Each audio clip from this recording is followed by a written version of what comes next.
3237. Who do we have? That's me, Jason Clay, register. All right, thanks, Jason.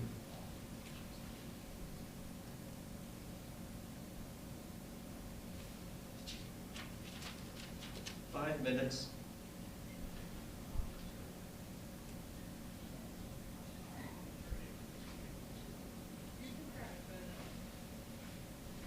Thank you, Janet.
All right, thank you.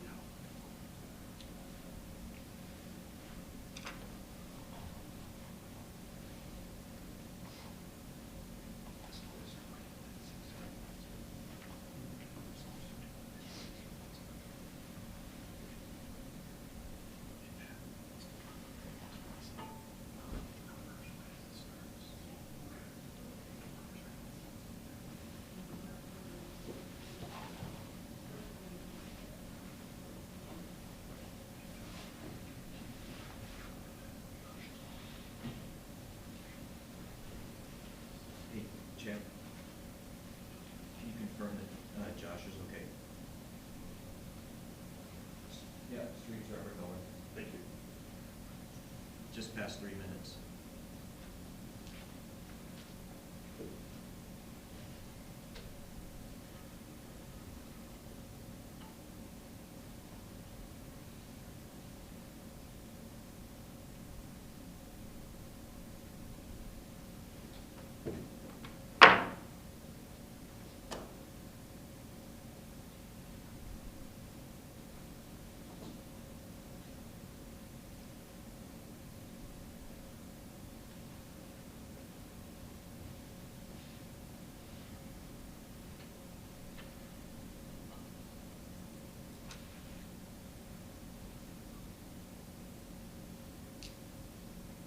Two minutes.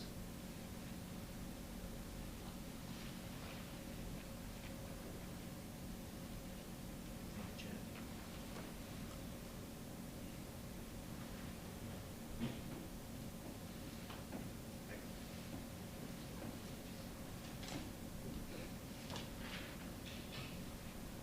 You show them one, two, okay.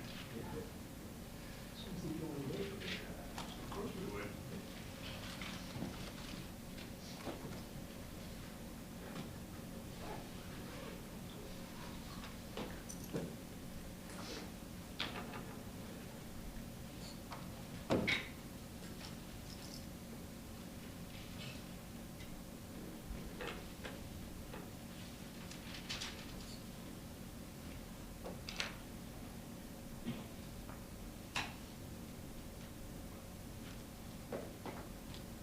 One minute.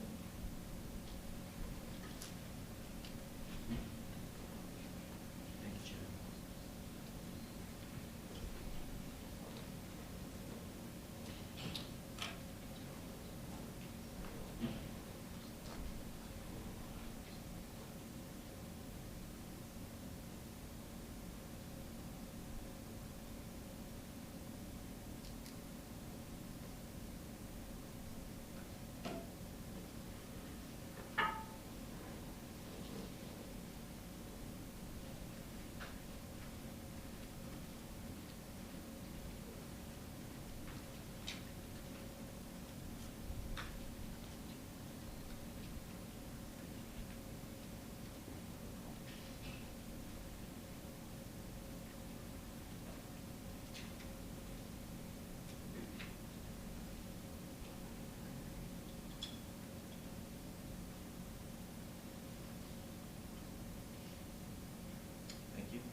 Good morning.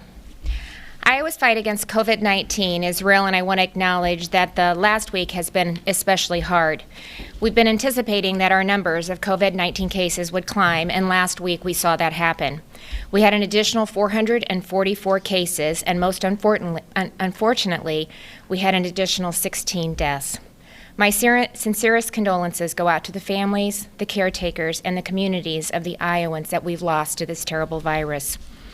Today's update of the numbers include 78 new positive cases, 4 new counties, for a total of 946 positive in 75 counties. We had 680 negative cases today, for a total of 10,653 negative cases. The State Hygienic Lab has the capability of testing 1,850. We have 99 hospitalized as of last evening. We have 284 recovered. And I am sorry to report that we have had 3 additional deaths, 1 older adult in Lynn County and 2 elderly adults in Tama County, for a total of 25 deaths in Iowa. Unfortunately, we expect this week will be equally, if not more difficult. As we've seen over the last few weeks, COVID-19 possesses the most risk of serious illness among older adults above the age of 60 and those with chronic and underlying health conditions, often resulting in a more severe illness and an increased risk of death. Even with the significant and proactive measures we took beginning on March 10th to restrict visitors to long-term care facilities and to screen staff before entering for work, 10% of the state's total number of positive cases are among residents and staff of long-term care facilities, and 48% of our deaths have been residents of long-term care facilities. In Lynn County alone, 71 of their 175 total positive cases are directly related to an outbreak in a single long-term care facility. 2 additional outbreaks have been identified in long-term care facilities in Tama and Washington counties. The Department of Public Health and the local public health officials continue to work closely with Iowa's long-term care associations and facilities to prevent the spread of COVID-19 in those settings and respond when residents and staff become ill. But every Iowan has a responsibility to keep our families, friends, and communities safe, especially our most vulnerable and our healthcare workers who are serving on the front lines of this crisis. They don't have the luxury of staying home. These heroes among us are putting their fears aside and showing up to take care of us. And we need to do our part by taking care of them. We need to stay home, and we need to be responsible. I know that I've asked a lot of Iowans over the course of the last month, and today I'm asking more. Since the earliest days after confirming COVID-19 was here in Iowa, I issued a proclamation of disaster emergency, and I have taken targeted, systematic approach and driven by data from our state's public health experts, epidemiologist team, and guidance from the CDC. To implementing significant mitigation strategies aimed at slowing the spread of the virus, such as ordering schools and businesses to close, postponing elective and non-essential surgeries, and prohibiting gatherings of more than 10 people. Today, I'm ordering additional businesses and establishments to close through April 30th, including malls, social and fraternal clubs, bingo halls, bowling alleys, pool halls, arcades, amusement parks, libraries, museums, zoos, skating rinks and parks, outdoor and indoor playgrounds or children's play centers, tobacco and vaping stores, racetracks, toy, gaming, music, instrument and movie stores, and campgrounds. All of the closures and restrictions outlined in the disaster emergency proclamations will be enforced, specifically the limitation on social gatherings. At this time, I'd like to invite Commissioner Baines from the Department of Public Safety to say a few words about how the state and local communities are working together. Thank you, Governor. The Department of Public Safety and local law enforcement agencies throughout this state stand ready to protect and serve all of Iowans whenever they're called upon, including now during this health emergency. This week, the governor will be issuing guidance to local law enforcement officials and police departments throughout the state on their role in enforcing the orders outlined in the various declarations of disaster emergency. As the governor mentioned, violation of these orders could result in the filing of simple misdemeanor charges, but worse, your actions may needlessly place Iowans at risk. Law enforcement has no desire to cite or arrest anyone. Most Iowans are being responsible and doing their part. It is only a small segment that is throwing caution to the wind and ignoring the limitations on social gatherings. That small segment, however, can have an enormous impact on public health. As a result, law enforcement will take reasoned and measured steps if we are forced to do so. However, first and foremost, law enforcement is asking Iowans to take their individual responsibility seriously and police themselves so we can conserve our law enforcement resources for those who truly need it. Should personal responsibility fail, law enforcement will always seek first to educate the public on the law and the need for it. Second, law enforcement will encourage Iowans to comply and disperse on their own if needed. Finally, should all other reasonable measures fail, then and only then will we do what the law requires and enforce the governor's orders. But again, I cannot stress this enough, that every Iowan has the ability and responsibility to do their part in slowing the spread of this virus. I would ask Iowans to own their behaviors and be part of the solution rather than the problem. Your willingness to do so is critical in protecting your own health, as well as that of our first responders, our healthcare workers, and your fellow Iowans. Thank you.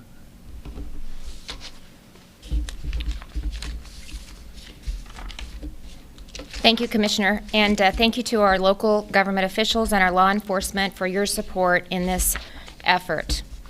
You know, I believe Iowans care about doing the right thing for the greater good, and I believe we all want to protect the most vulnerable among us and safeguard our healthcare providers and essential workers who are the heroes during this uncertain time. I believe that most Iowans are being responsible, but I need every Iowan to take responsibility for their health and the health of others. This week is critical. Stay home. The best way to avoid being exposed to the virus or exposing others is to stay home as much as possible. Leave home only for essential errands like getting groceries, necessary supplies for medicine needs. Send only one person from your household and go to as few places as possible. Practice social distancing. Always keep at least 6 feet of distance between yourself and others, regardless if you're out in public or just outside in your neighborhood. Enjoy outdoor activities responsibly. Get outside. It's important for your physical and mental well-being. But again, maintain social distancing of 6 feet between yourself and others, and don't gather in groups of more than 10 people. Work from home if you can, and only go to work if necessary. If your job requires you to work at a physical location, practice social distancing, careful hygiene, and frequently disinfect your work area. And isolate yourself if you're sick. If you or a family member has symptoms of a mild illness, stay home, wait 7 days from the onset of your symptoms, and at least 72 hours from the time all symptoms have resolved to return to normal activities. Let's all do the right thing right now to protect each other. To all of our healthcare providers and essential workers, thank you. I know this is especially difficult for all of you.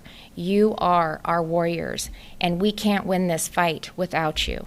Thank you for showing up and for being the best self for the people who are counting on you. Please know that we have your back and will do everything we can to support you through this time. Be safe and stay well, and we will get through this together. In closing, I just wanted to let Iowans know that we are making some changes to the press conferences starting this week. We will be holding them Monday through Friday. We'll take a look at Sunday, but they will be at 11 a.m. going forward. So I want to thank Iowa PBS for accommodating this change and for being such a great partner during this time. And thank you to all of the media outlets and reporters for your flexibility. And with that, we'll go ahead and take questions. Governor, what was the threshold that was crossed with the data point to lead to these additional closures? And can we also get an update on the score of the 6 regions? Yep. So as always, we take a look at the data and we take a look at what are some additional places where people are gathering that we don't feel are essential businesses or essential services. And as we continue to look through the list, I've said all along, I'm not hesitant to add as we feel necessary. So as we see people gathering, as we take a look at what some non-essential activities may be, then we will continue to add them to the list. Do we have the update for the regions? Okay. So I don't think I have the exact map with me, but I will tell you that none of the 6 regions at this particular point in time have met that threshold metric of 10 or above. The regions 5 and 6 on the eastern side of the state, they do continue to have our highest scores, and that's where we have our long-term care outbreaks that have been confirmed, as well as the most cases in our state. And so while I don't have the numbers specifically in front of me in terms of where each region is at this morning, I can confirm that none of those regions have risen to the level of a 10 as of this morning. And I can incorporate in the press conference tomorrow those, because we monitor that morning and night and then throughout the day. So we are watching that carefully, looking at the data and analyzing the situation as it evolves on a daily basis. Appreciating y'all don't have the numbers in front of you. Can you say if any of them have gone up or down? The only, I don't want to give out, we can get back to you on that, okay? Well, and we're happy to. We're happy to get you that information. I just don't want to misspeak and then cause some concerns where there probably isn't a reason to have any concerns.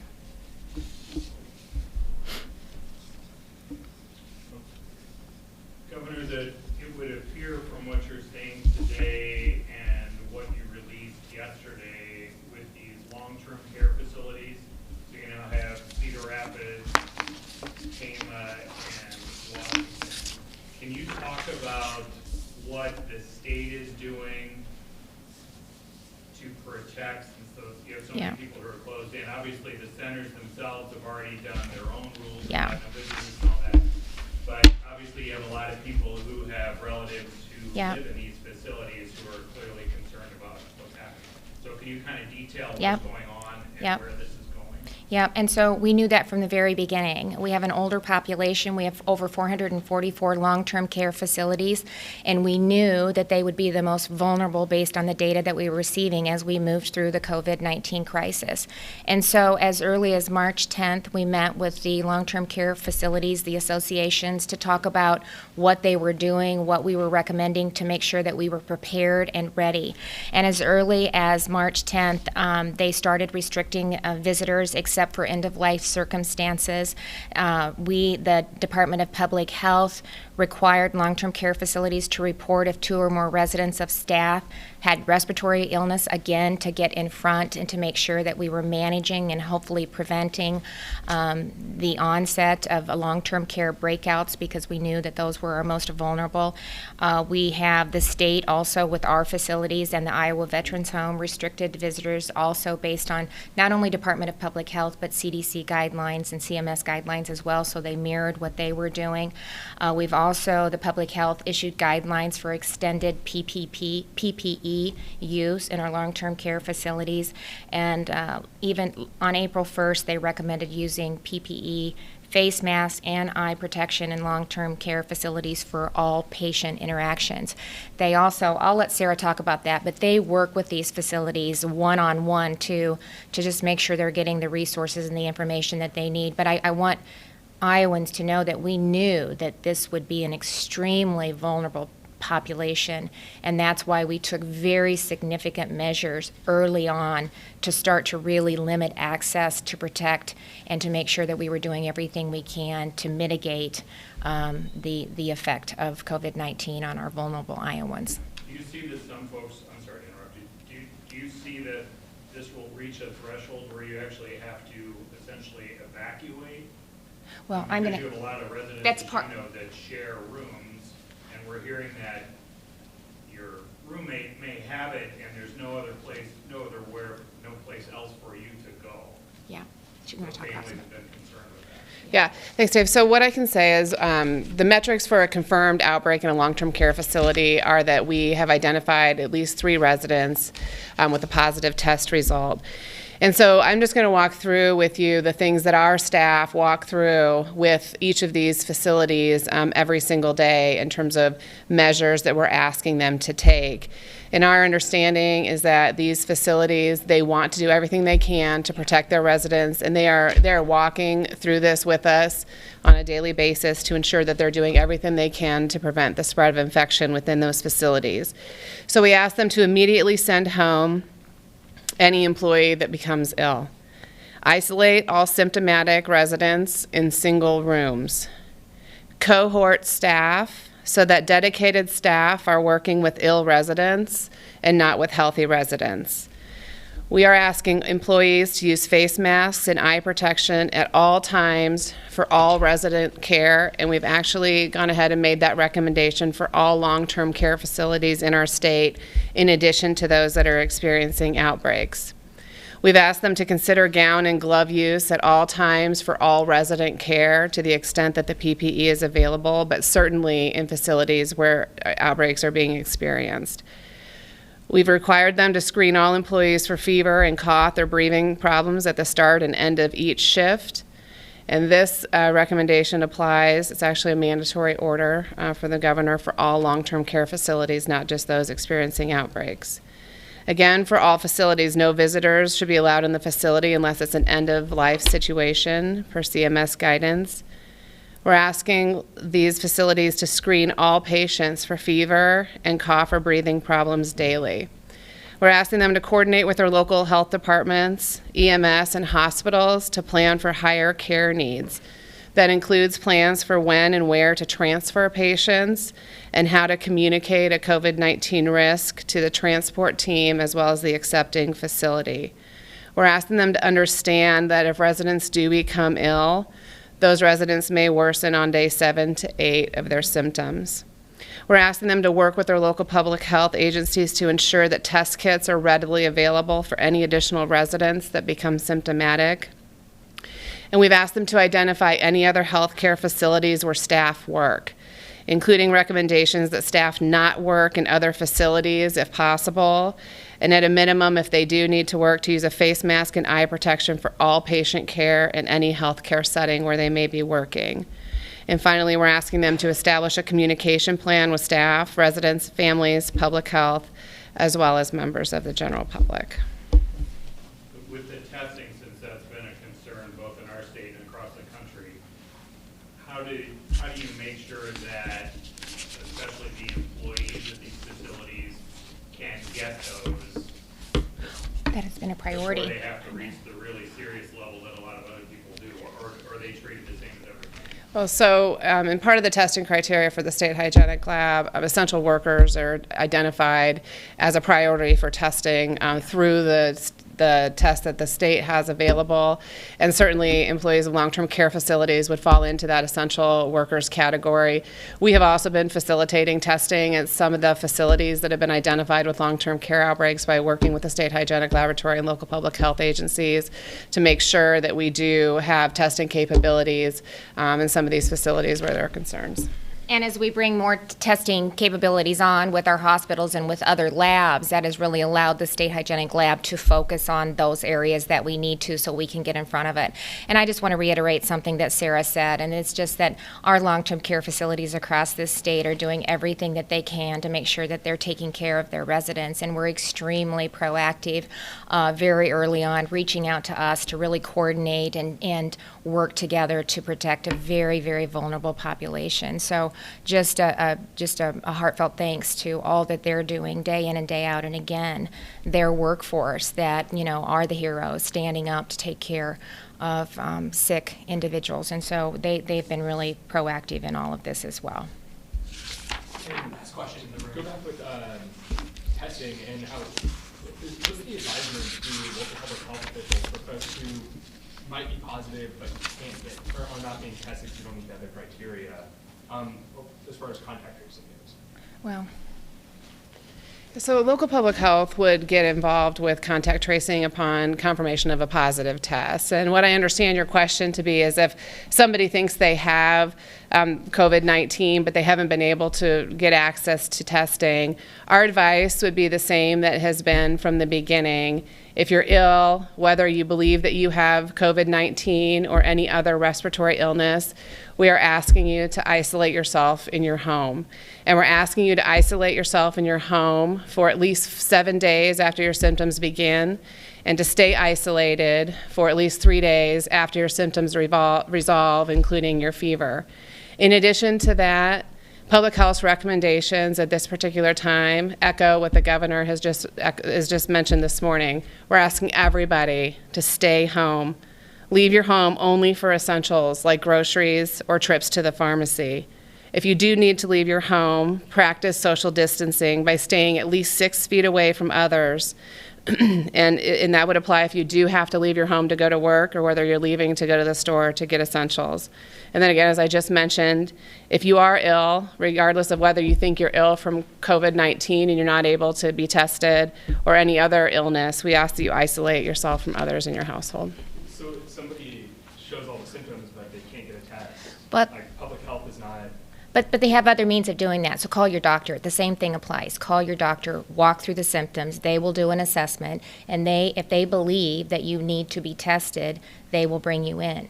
Yeah, and I'm sorry for not being clear. Is Okay, this- do you, I don't, If we're talking about for potentially passing it to other folks, who then Oh, may be asymptomatic. and then pass it along to other folks. yeah, well, I mean, she just said, if you're sick, stay home right now until, if you don't have the ability to go in, but you're feeling mildly ill, I am telling everybody, stay home. You need to only go out for essential reasons. Otherwise, if you're feeling ill especially, stay home. Kay Henderson.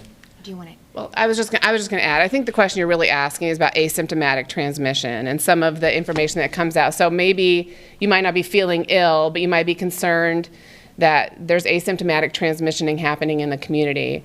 And as we've said, we should all assume that the virus is circulating in our communities at this particular point in time. And that's why when you do leave your home, that's why social distancing is so incredibly important.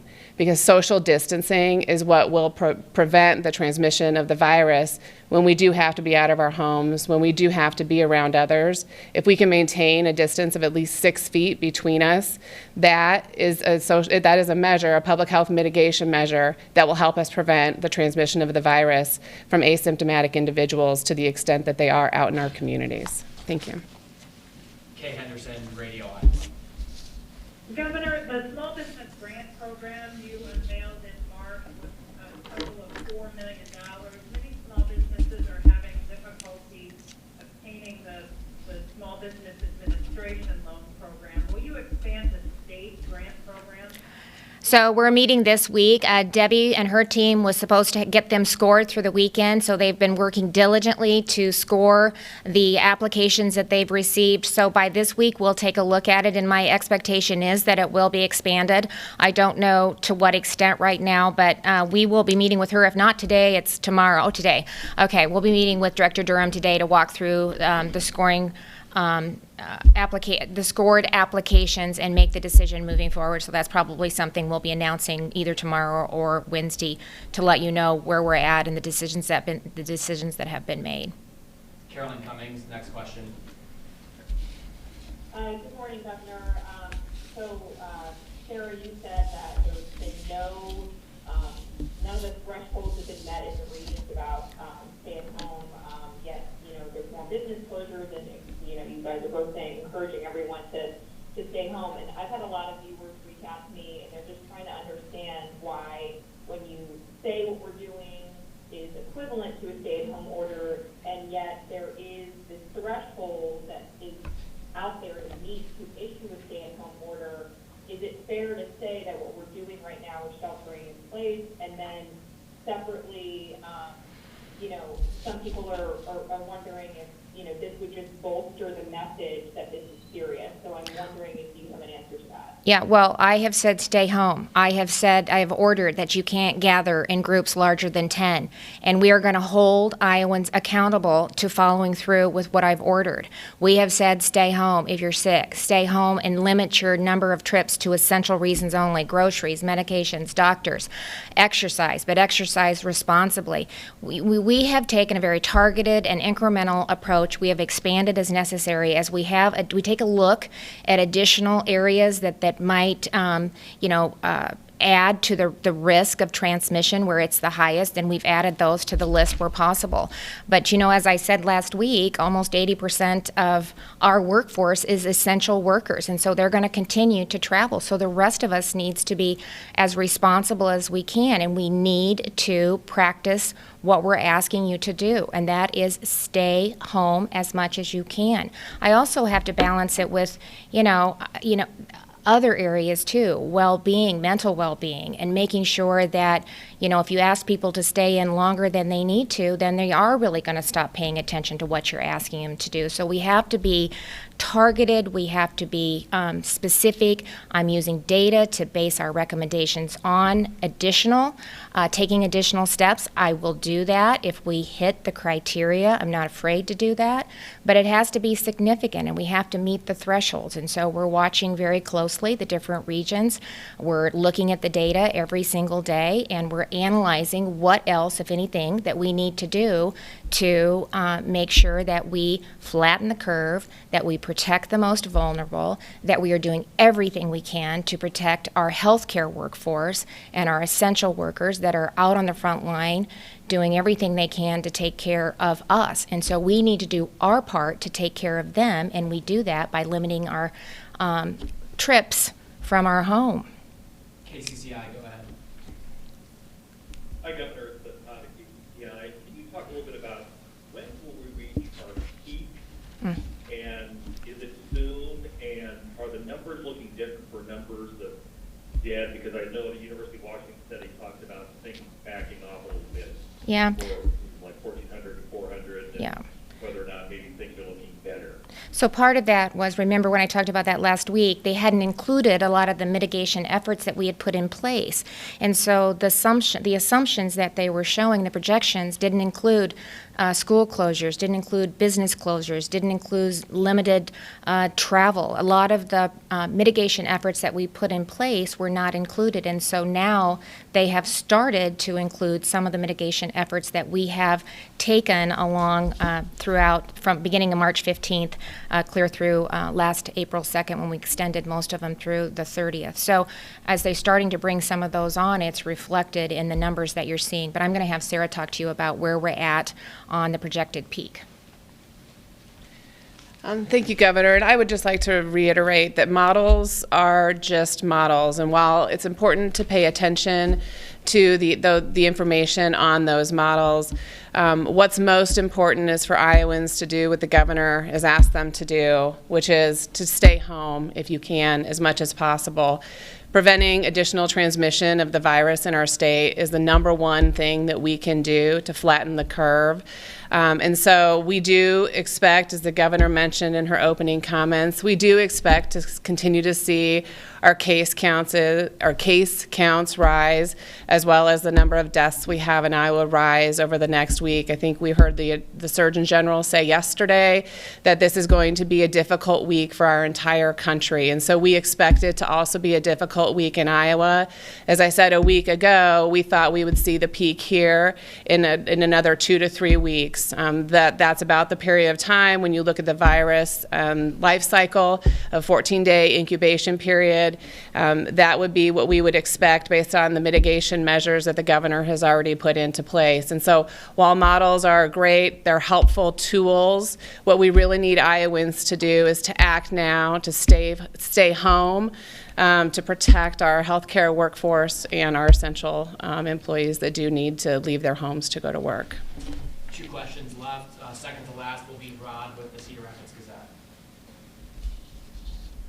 Yes, I was wondering, you indicated that the numbers this past week were up significantly. Did those track with what your models were showing, or did I think they yeah. outpace them or underachieve? No, not achieve, but under. Yeah. I think, we talk about that too with Dr. Padati, and I think last week and throughout this weekend, she said they have pretty much tracked what she expected from the information that they have been collecting. So I think they do follow pretty much what her expectations were. The last question is going to go to Jason Clayworth at the Des Moines Register. Jason, go ahead. Good morning, Governor. will you agree today to make available the specific scientific studies or evidence as well as the names of the specific people or groups used as a rationale or base for your 12-point system you're using to determine if and when you will issue a safe in place order? And also, are you aware of any state that is using this metric? Yeah, I do. I think actually a couple states have contacted Dr. Padati to start using some of the metrics, and actually I think they align fairly well with what the CDC is looking at as well with the website that Washington is using. Is that correct? I think they somewhat align with what they're using. So, you know, I'm proud of the experts that we have working on this, the Iowa Department of Public Health, the epidemiologist team. I listed several of the individuals that were working on the COVID-19 and the metrics and what they were looking at, basing their recommendations to me on the data that they were collecting. They also use, you know, they align and coordinate with CDC, the other epidemiologists across the state. So there is a lot of coordination and communication that is going on. I think if nothing else, we recognize that every day something is changing and the data is evolving, and we're learning more as we move through the coronavirus pandemic. And so we're going to continue to, you know, base our decisions on data. We're going to make the best recommendations that we can based on the data that we have here in Iowa, always consulting with the CDC and other experts across the country. So thank you. Thank you.